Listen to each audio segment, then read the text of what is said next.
শ্রীমতী রাধারানীর প্রিয় খাবার কি, তার প্রিয় ফল কি বা প্রিয় ফুল কি?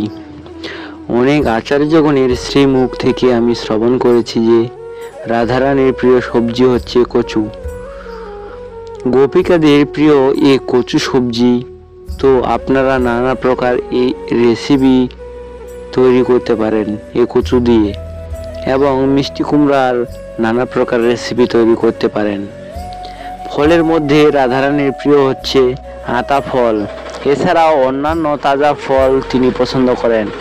যে কোনো দুগ্ধজাত খাবার তিনি পছন্দ করেন। তবে প্রিয় হচ্ছে মালপোয়া, পাটিসাপটা পিঠা ইত্যাদি।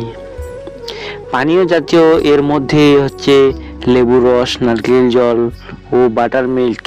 এছাড়া দই বড়া, গুড়, রায়তা, খেজুর, আপেলের ক্ষীর এবং বাদামে তৈরি নানা প্রকার খাবার পছন্দ। রাধারানীর প্রিয় ফুল হচ্ছে কাঠগোলাপ, চন্দ্রমল্লিকা, মালতী, জুঁই, চম্পক, কদম, পদ্ম, অন্যান্য সুগন্ধি শ্বেত পুষ্প রাধারানীর অত্যন্ত পছন্দ। তবে এই দ্রব্যগুলো আপনারা রাধা মাধবের উদ্দেশ্যে নিবেদন করতে পারেন। রাধে রাধে।